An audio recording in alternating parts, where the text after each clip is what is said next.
Les médias établis parlent sans arrêt d'une intervention militaire possible dans les pays baltes, c'est-à-dire dans les anciennes républiques soviétiques d'Estonie, de Lettonie et de Lituanie.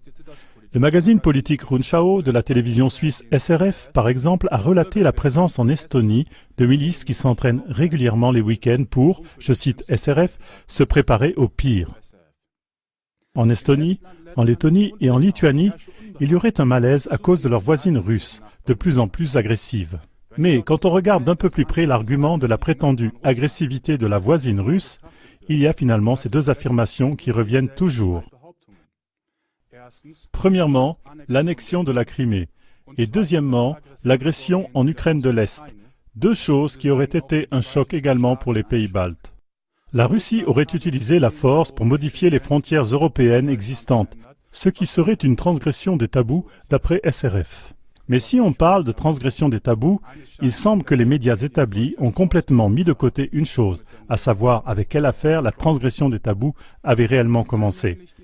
Il serait capital de savoir cela, comme l'a dit en mai 2015 sur la chaîne de télé RT Deutsch le professeur Daniel Ganser, historien suisse qui fait des recherches sur la paix. Capital de savoir que le changement de gouvernement en Ukraine en février 2014 a été de façon quasiment certaine un coup d'État sponsorisé par l'Occident.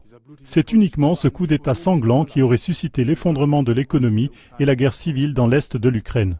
Cela ferait une grande différence. En effet, si c'est le gouvernement des États-Unis ou les pays de l'OTAN qui ont réellement renversé le gouvernement légitime de Kiev, la suite des événements en Crimée serait en fait une riposte et c'est l'OTAN qui serait à l'origine de la transgression des tabous. Il semble vraiment que les médias occidentaux ne s'occupent ni de véritables transgressions des tabous ni de leur analyse. Il en est exactement de même en ce qui concerne l'élargissement de l'OTAN à l'Est. Pendant les négociations à l'occasion de la réunification de l'Allemagne en 1990, on s'était engagé à ne pas élargir l'OTAN vers l'Est.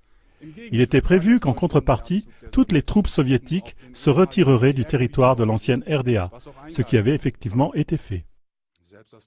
Le magazine Der Spiegel en a même présenté des preuves claires dans son édition 48 de 2009. L'Occident aurait tout fait pour donner l'impression aux Soviétiques qu'une adhésion à l'OTAN de pays comme la Pologne, la Hongrie ou la Tchécoslovaquie était exclue. Mais jugez par vous-même si l'élargissement de l'OTAN à l'Est est la première transgression des tabous. Le 12 mars 1999, la Pologne, la Tchéquie et la Hongrie ont adhéré à l'OTAN. Le 29 mars 2004, la Bulgarie, l'Estonie, la Lettonie, la Lituanie, la Roumanie, la Slovaquie et la Slovénie ont adhéré à l'OTAN. Le 1er avril 2009, cela a été le tour de l'Albanie et de la Croatie. Le 19 mai 2016, le Monténégro a été accueilli dans la coalition de l'OTAN. La Géorgie et l'Ukraine, pareillement, aimeraient adhérer à l'OTAN le plus tôt possible. La Macédoine, de même, s'intéresse à une adhésion. Également, en ce qui concerne les dépenses militaires, les pays de l'OTAN dépassent largement la Russie.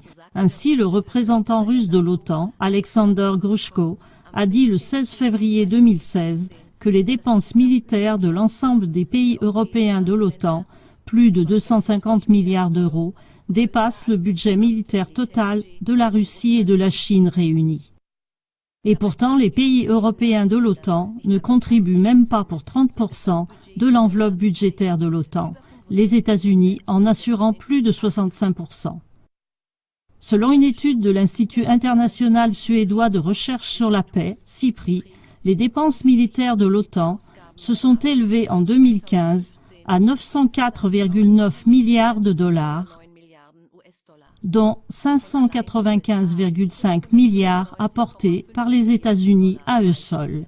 La Russie, à l'inverse, a dépensé seulement 91,1 milliards de dollars. Ces exemples montrent que dans le conflit croissant entre l'OTAN et la Russie, il faut analyser de façon très précise les véritables transgressions des tabous. Le film russe Crimée, Le retour à la patrie, que Klagemauer.tv a traduit en allemand, est indispensable pour avoir une autre image sur les véritables transgressions des tabous dans le conflit entre l'Ukraine et la Crimée. Vous allez pouvoir regarder maintenant la réponse du professeur Daniel Ganser expliquant qui, selon lui, a commencé le conflit entre l'Ukraine et la Crimée. L'interview a eu lieu en mai 2015, donc un an après le putsch en Ukraine. Depuis, comme Daniel Ganzer l'a exposé dans plusieurs conférences, il n'est plus guère contesté que c'était un putsch sponsorisé par l'Occident. Mais pour ce spécialiste de la recherche sur la paix, il était primordial déjà à l'époque de savoir qui avait vraiment commencé le conflit, une question que les médias occidentaux n'ont jamais ni posée ni analysée.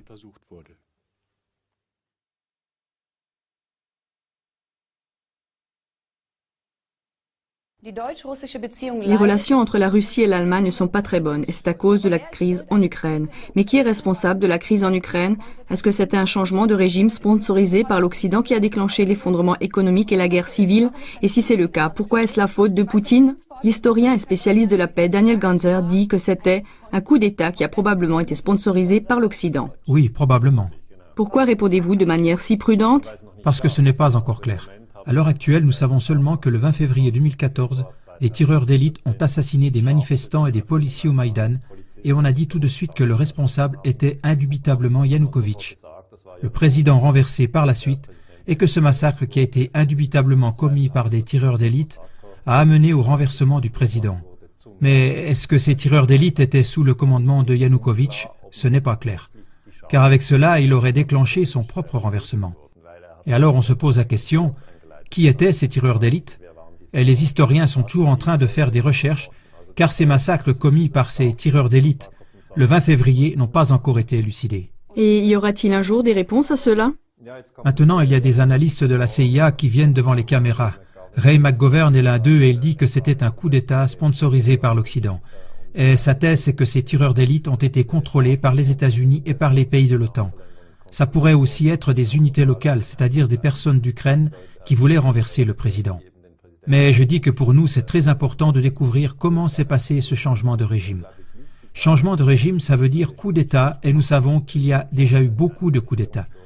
1973 au Chili, où Allende a été renversé, 1953 en Iran, où Mossadegh a été renversé, 1954 au Guatemala, où Arbenz a été renversé, 2011 en Libye, Kadhafi a été renversé. Et est-ce qu'on a le droit de renverser un régime comme ça? Non, ça c'est illégal, ça c'est un coup déloyal, on n'a pas le droit de le faire. Par exemple, en 1961 à Cuba, on voulait renverser Fidel Castro et ça n'a pas réussi, c'est illégal, on n'a pas le droit de le faire. Mais on essaye toujours pour agrandir sa zone de pouvoir. Dans vos discours, vous énumérez une liste de citations qui prouvent que le coup d'État a été orchestré par l'Occident. Il y a une chose que vous ne dites pas, et cela vient d'une interview de la CNN avec Obama où il dit « We brokered a deal for transition of power in Ukraine ». Nous avons servi d'intermédiaire lors du changement de pouvoir en Ukraine. Pourquoi n'avez-vous précisément pas relevé cette citation? We broke a deal, ce qui veut dire que les Américains voulaient qu'un nouveau gouvernement vienne au pouvoir en Ukraine. C'est affirmé par la citation d'Obama, mais je trouve plus intéressante la citation de Victoria Nuland où elle dit « Fuck the EU ». Ça, c'est une phrase qui a suscité beaucoup de colère en Europe parce que Victoria Nuland est une collaboratrice d'Obama. Elle occupe un poste élevé au ministère des Affaires étrangères et elle dit « Nous avons investi 5 milliards pour avoir un nouveau gouvernement au pouvoir en Ukraine. » Et quelque temps avant le 20 février 2014, donc début février 2014, elle a téléphoné avec Geoffrey Piat, ça c'est l'ambassadeur américain en Ukraine, et elle a dit « Nous aimerions avoir un autre homme au pouvoir en Ukraine. » Oui, effectivement, et nous parlons toujours de cela. Ça fait plus d'1 an que nous en parlons, et quand même, il n'y a rien qui change. Ce qui s'est passé en Ukraine est déterminant pour le développement économique, pour les relations économiques. Enfin, je veux dire, il y a tellement de facettes dans cette relation entre la Russie et l'Occident, entre l'Occident et la Russie. Pourquoi tous ces indices ne sont-ils pas pris au sérieux? Moi, je les prends au sérieux. Ça, c'est indépendant. Les gens qui enquêtent sur ces choses se posent la question qui a renversé le gouvernement. Parce que, bien sûr, nous avons un changement de régime. Tous les historiens le disent. Tous les politologues disent nous avons un changement de régime. Yanukovych est sorti, Porochenko est entré. Mais ce qui n'est pas du tout clair, c'est qui a fait ce changement de régime. Moi, je pense qu'on a besoin de temps pour examiner ces choses. Mais est-ce que ça fait une grande différence? Oui, ça fait une grande différence. Si les Américains ou les pays de l'OTAN ont renversé ce gouvernement, alors dans ce cas, l'annexion de la Crimée, qui est présentée par l'Occident comme une annexion, serait une contre-attaque. Si vous regardez, c'est comme dans une partie d'échecs. La première attaque viendrait de l'OTAN par le renversement du gouvernement, Et puis Poutine contre-attaque fin février 2014 et il dit « Mais moi, mes atouts qui sont la Crimée et le port de Sébastopol, je ne vous les donne pas. » Et dans ce cas, le premier coup, avec les enfants, c'est toujours important de savoir qui a frappé le premier. Alors le premier coup viendrait de l'OTAN et ce n'est pas comme ce qu'on nous dit chez nous. Je crois qu'il faut bien analyser cela.